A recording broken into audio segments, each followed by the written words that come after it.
El Panteón de Belén. Mi nombre es Javier Méndez y soy originario de Guadalajara. Siempre he sido un apasionado de las historias de terror y los lugares embrujados, y uno de los sitios que más me intrigaba desde niño era el famoso Panteón de Belén. Había escuchado tantas historias sobre apariciones, fantasmas y sucesos inexplicables que, cuando tuve la oportunidad de visitarlo, no dudé en hacerlo. Era una tarde nublada de octubre cuando decidí finalmente ir al Panteón de Belén. La atmósfera era perfecta para lo que estaba buscando. Había organizado una visita nocturna guiada, ya que se decía que los fenómenos paranormales eran más frecuentes después del atardecer. Llegué al lugar con un grupo de unas 10 personas, todos ansiosos y un poco nerviosos por lo que podríamos encontrar. El guía, un hombre alto y delgado llamado Alejandro, nos recibió en la entrada y comenzó a contarnos la historia del cementerio. Fundado en 1848, el Panteón de Belén había sido testigo de innumerables leyendas y tragedias. Desde la tumba del niño Ignacio Torres Altamirano, que supuestamente se levanta de su sepulcro en noches de luna llena, hasta la famosa Llorona que recorre sus pasillos llorando por sus hijos perdidos. A medida que avanzábamos, Alejandro nos contaba más detalles sobre las tumbas y las personas enterradas allí. Sin embargo, hubo una historia en particular que me heló la sangre, la de la tumba de Doña Trinidad. Según la leyenda, Doña Trinidad había sido una mujer muy rica y poderosa en la sociedad tapatía del siglo XIX. Su carácter autoritario y cruel le había ganado muchos enemigos, pero lo más espeluznante era su obsesión con la vida después de la muerte. Se decía que había hecho un pacto con fuerzas oscuras para asegurar su regreso al mundo de los vivos. Llegamos a la tumba de Doña Trinidad, una estructura imponente y decorada con ángeles y demonios tallados en piedra. Alejandro nos contó que muchos habían reportado ver la figura de una mujer vestida de negro rondando la tumba en noches sin luna. Justo cuando estaba contándonos esto, sentí un escalofrío recorrerme la espalda. Miré a mi alrededor, pero no vi nada inusual. Sin embargo, la sensación de ser observado no me abandonó. Continuamos nuestro recorrido y llegamos a la tumba de Ignacio Torres Altamirano. Alejandro nos contó que el niño había muerto de leucemia a una edad muy temprana y su madre, devastada por la pérdida, había sido vista muchas veces llorando junto a su tumba. Según la leyenda, el niño se levantaba de su sepulcro en noches de luna llena para buscar a su madre. Miré la lápida y sentí una profunda tristeza, como si el dolor de la madre y el niño aún impregnara el aire. Finalmente, llegamos a la famosa tumba de la Llorona. Alejandro nos explicó que la leyenda de la Llorona era muy antigua y común en muchas culturas, pero que en el Panteón de Belén tenía su propia versión. Se decía que una mujer llamada María había perdido a sus hijos en un trágico accidente y, consumida por el dolor, se había quitado la vida. Desde entonces, su espíritu erraba por el cementerio buscando a sus hijos, llorando desconsoladamente. Mientras Alejandro hablaba, sentí nuevamente esa extraña sensación de ser observado. Esta vez, sin embargo, fue más intensa. Miré hacia uno de los pasillos oscuros del cementerio y, por un breve instante, creí ver la figura de una mujer vestida de blanco. Parpadeé y la figura desapareció. No quise alarmar al grupo, así que no dije nada, pero el miedo comenzaba a apoderarse de mí. La visita continuó y Alejandro nos llevó a la capilla del Panteón, un pequeño edificio que se utilizaba para oficiar misas en honor a los difuntos. La capilla estaba en penumbras, iluminada solo por la luz de las velas que el guía había encendido. Mientras nos hablaba de los rituales y ceremonias que se realizaban allí, sentí un extraño mareo y una sensación de asfixia. Respiré profundamente, tratando de calmarme, pero la sensación persistía. Fue en ese momento cuando lo vi. En uno de los rincones de la capilla, una figura oscura se movía lentamente hacia nosotros. Era la misma mujer que había visto antes, pero ahora podía ver su rostro claramente, una cara pálida, con ojos vacíos y una expresión de dolor indescriptible. Me quedé paralizado, incapaz de moverme o decir algo. La figura se detuvo a unos metros de nosotros y levantó una mano, señalándome directamente. Sentí un frío intenso recorrer mi cuerpo y, de repente, una voz susurrante llenó mi mente: «Ayúdame». Cerré los ojos y cuando los abrí nuevamente, la figura había desaparecido. El grupo parecía no haber notado nada, pero Alejandro me miraba con preocupación. Le conté lo que había visto y él, en lugar de desestimarlo, asintió seriamente. Me dijo que no era el primero en ver a la mujer y que muchos creían que era el espíritu de María, la Llorona, buscando a alguien que pudiera ayudarla a encontrar paz. La visita terminó poco después y regresé a mi hotel, pero no pude dormir. La imagen de la mujer y su dolorosa expresión seguían atormentándome. Decidí que debía regresar al Panteón de Belén por mi cuenta al día siguiente, necesitaba respuestas. Al amanecer, volví al cementerio, esta vez solo. Caminé entre las tumbas, recordando cada detalle de la visita anterior. Llegué nuevamente a la tumba de María y me arrodillé frente a ella. Cerré los ojos y murmuré una oración, pidiendo por su descanso y el de sus hijos. De repente, sentí una mano fría en mi hombro. Me giré lentamente y allí estaba ella, la mujer de mis pesadillas. Pero esta vez, su rostro no mostraba dolor, sino gratitud. Me susurró, gracias. Y, en un parpadeo, desapareció. Salí del Panteón de Belén sintiendo una extraña paz. Sabía que había ayudado a un espíritu atormentado a encontrar el descanso, y aunque la experiencia había sido aterradora, también había sido profundamente significativa. Desde entonces, nunca más volví a experimentar fenómenos paranormales en el Panteón de Belén. Sin embargo, la historia de María y los demás espíritus que habitan allí sigue viva en mi memoria. Y cada vez que paso cerca de ese lugar, no puedo evitar recordar aquella noche y el rostro de la mujer que buscaba desesperadamente la paz eterna.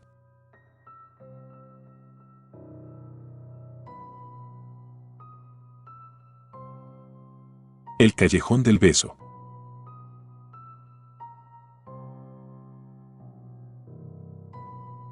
Mi nombre es Lucía Hernández y aunque soy originaria de la Ciudad de México, siempre he sentido una atracción inexplicable por los antiguos callejones y las historias que esconden.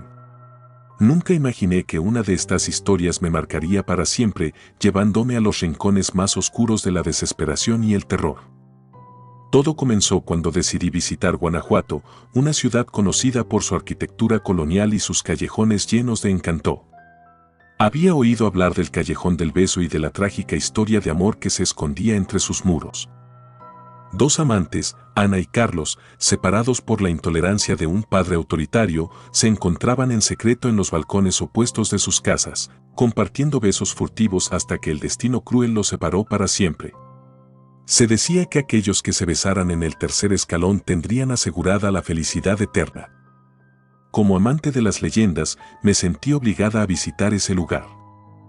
Llegué a Guanajuato en una tarde soleada de otoño. La ciudad era tan hermosa como había imaginado, con sus calles empedradas y sus casas de colores brillantes.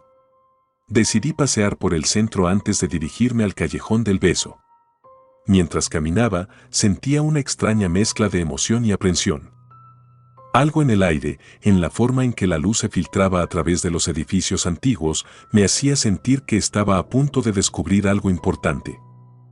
Finalmente, llegué al famoso callejón. Era más estrecho de lo que esperaba, y los balcones de las casas casi se tocaban. No había mucha gente, lo cual me alegró, ya que prefería explorar el lugar en soledad.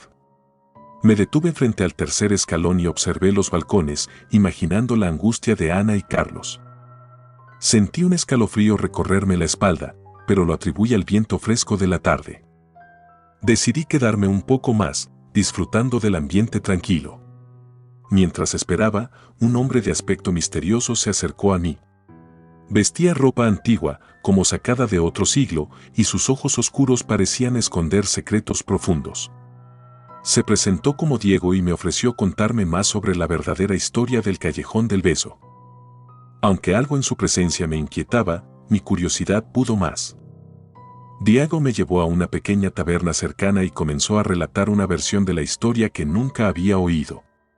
Según él, el padre de Ana no solo había matado a su hija, sino que también había maldecido el lugar para que todos los amantes que se besaran allí terminaran sufriendo una desgracia. Me explicó que desde entonces se habían reportado varios casos de parejas que se besaron en el callejón y luego sufrieron accidentes trágicos o misteriosas desapariciones. Al principio, pensé que Diego solo intentaba asustarme, pero su seriedad y la intensidad de su mirada me hicieron dudar. Comencé a sentir una creciente inquietud, una sensación de que algo siniestro se escondía en las sombras del callejón. Decidí despedirme de Diego y regresar a mi hotel. Durante la caminata, no pude evitar pensar en sus palabras. La noche cayó rápidamente, y con ella, una extraña niebla cubrió la ciudad. Sentía que alguien me observaba, pero cada vez que me volteaba, no había nadie. Llegué al hotel y cerré la puerta de mi habitación con fuerza, tratando de sacudir la sensación de miedo. Esa noche, tuve un sueño perturbador. Me encontraba en el callejón del beso, pero no estaba sola. Ana y Carlos estaban allí, con rostros pálidos y ojos llenos de dolor. Ana me susurraba algo, pero no podía entenderla. De repente, el padre de Ana apareció, con una expresión de furia y odio. Desperté sudando, con el corazón latiendo con fuerza. A la mañana siguiente, decidí que debía volver al callejón. Algo me decía que debía enfrentar mis miedos y descubrir la verdad por mí misma. Cuando llegué, la niebla aún persistía, dándole al lugar un aire fantasmagórico. Comencé a caminar lentamente, observando cada detalle. De repente, escuché un suave susurro. Me detuve y miré a mi alrededor, pero no vi a nadie. Continué avanzando, y el susurro se hizo más fuerte. Esta vez, podía entender las palabras: ayúdanos, por favor. Mi corazón se aceleró y sentí un nudo en el estómago. ¿Podría ser que los espíritus de Ana y Carlos aún estuvieran atrapados allí, buscando liberación? Decidí seguir el susurro, que me llevó hasta el tercer escalón. Me arrodillé y toqué la fría piedra, sintiendo una extraña vibración. Cerré los ojos y, en mi mente, vi una escena desgarradora: Ana y Carlos abrazados, llorando, mientras el padre de Ana los maldecía con palabras llenas de odio. Sentí su desesperación y su dolor como si fueran míos. De repente, una mano fría tocó mi hombro. Abrí los ojos de golpe y vi a Diego parado frente a mí, con una expresión de preocupación. Me dijo que había estado buscándome, que había sentido que algo malo iba a suceder. Le conté lo que había visto y oído, y él me sugirió que abandonara el lugar de inmediato. Mientras caminábamos de regreso a la ciudad, Diego me contó más sobre la maldición.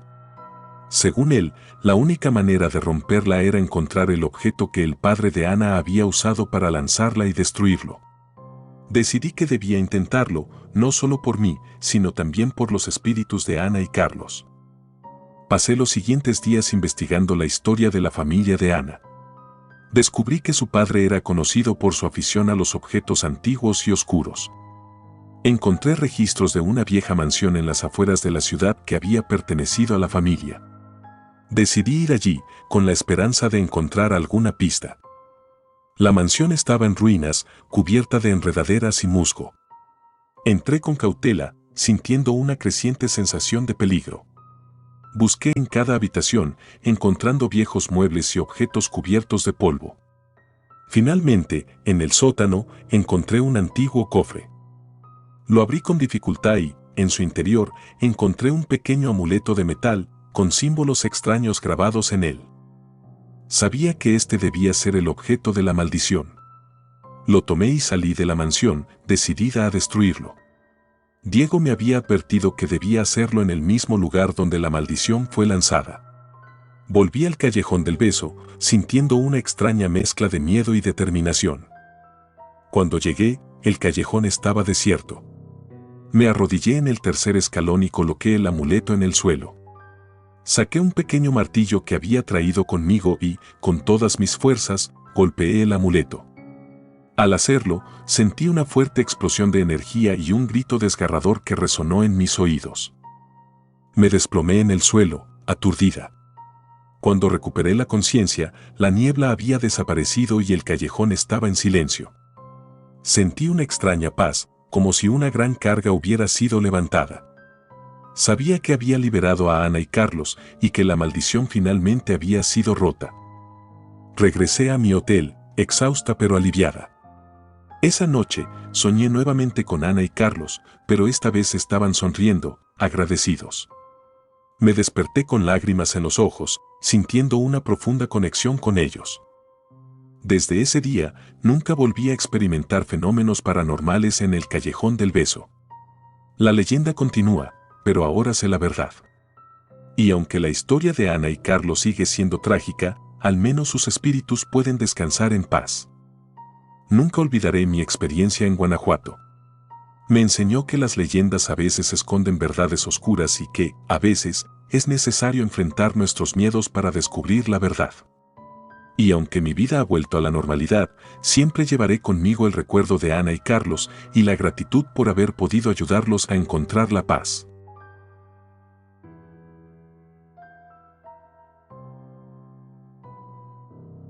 La casa de la Moira.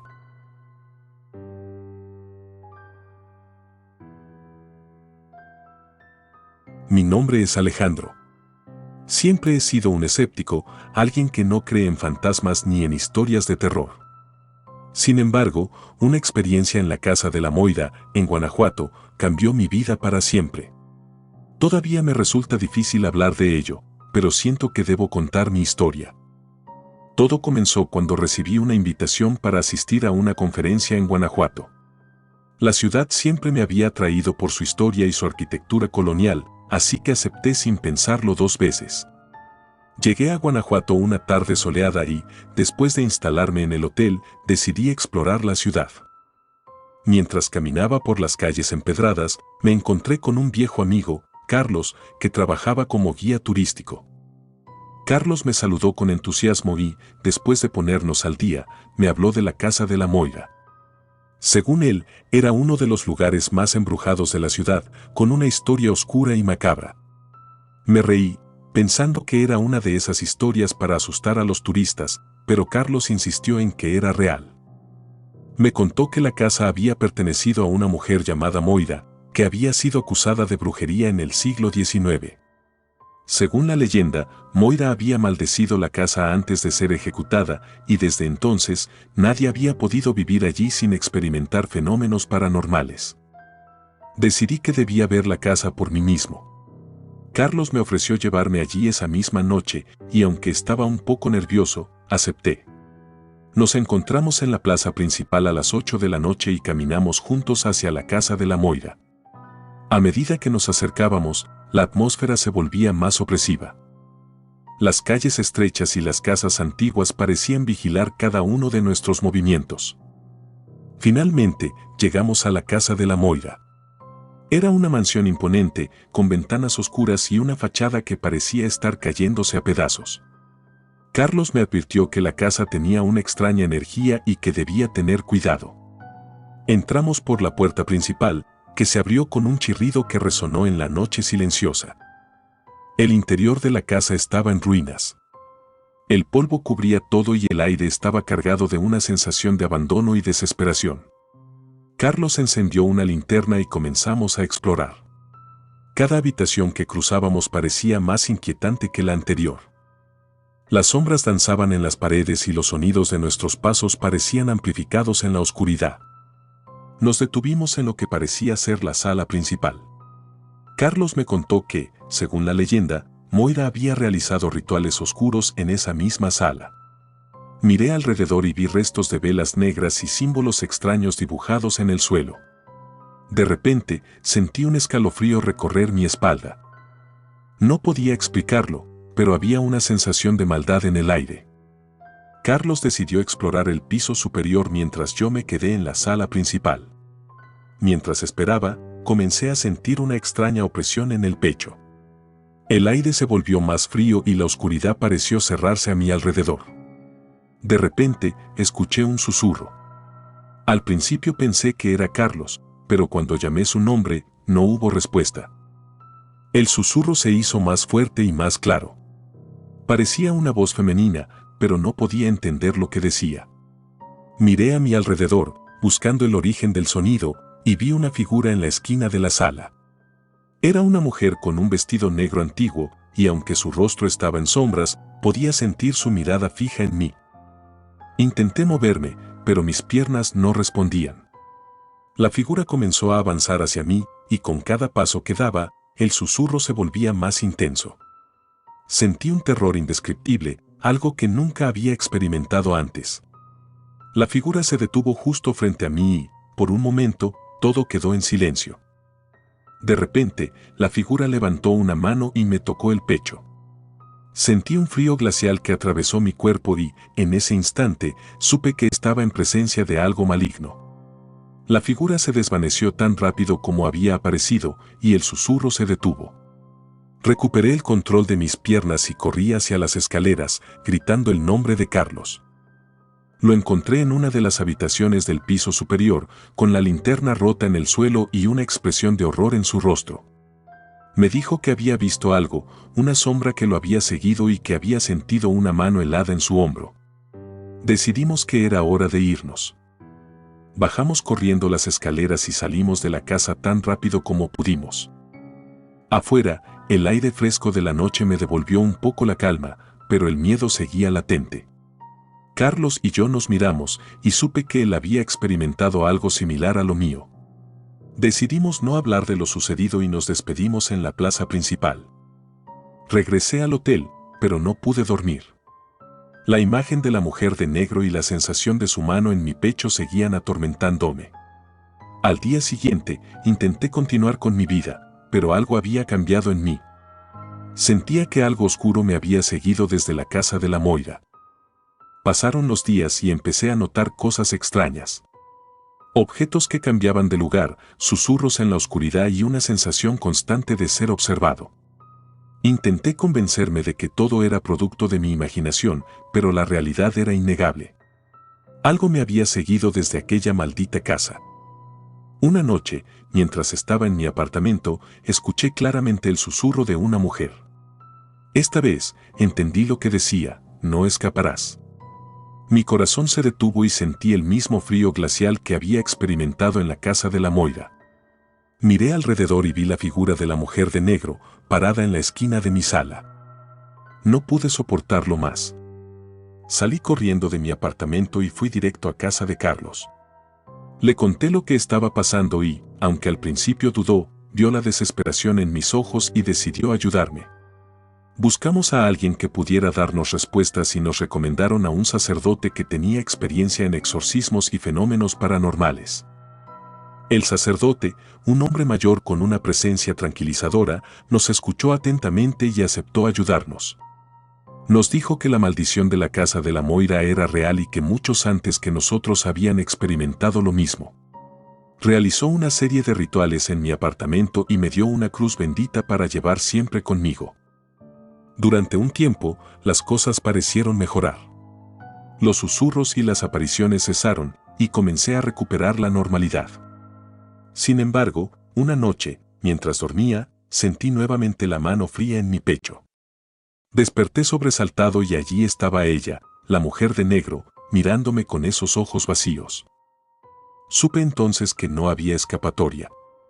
La maldición de la casa de la Moira me había marcado para siempre. Desde ese día, vivo con el constante temor de que ella vuelva a aparecer. No hay un solo momento en que no sienta su presencia acechando en las sombras. Contar esta historia es mi forma de advertir a otros. La casa de la Moira no es solo una leyenda urbana. Es un lugar maldito, y aquellos que se atreven a entrar nunca vuelven a ser los mismos. Mi vida ha sido una serie de tormentos desde esa noche, y aunque he intentado de todo para liberarme de esta maldición, sé que nunca estaré realmente a salvo. Así que, si alguna vez te encuentras en Guanajuato y escuchas hablar de la casa de la Moira, recuerda mi historia y aléjate de ese lugar. Porque hay cosas en este mundo que están más allá de nuestra comprensión y que pueden destruirte de maneras que jamás imaginarías. Y yo soy la prueba viviente de ello.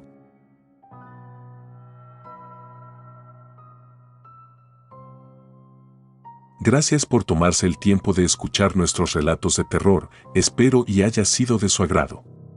Si te gustan los relatos de terror, apóyanos a darle like y compartiendo, o haciendo un comentario, ya que eso nos ayudaría a la mejora continua. Si aún no estás suscrito o suscrita, Los invito a que lo hagan para que no se pierdan de los mejores relatos de terror de Lamentos de la Noche.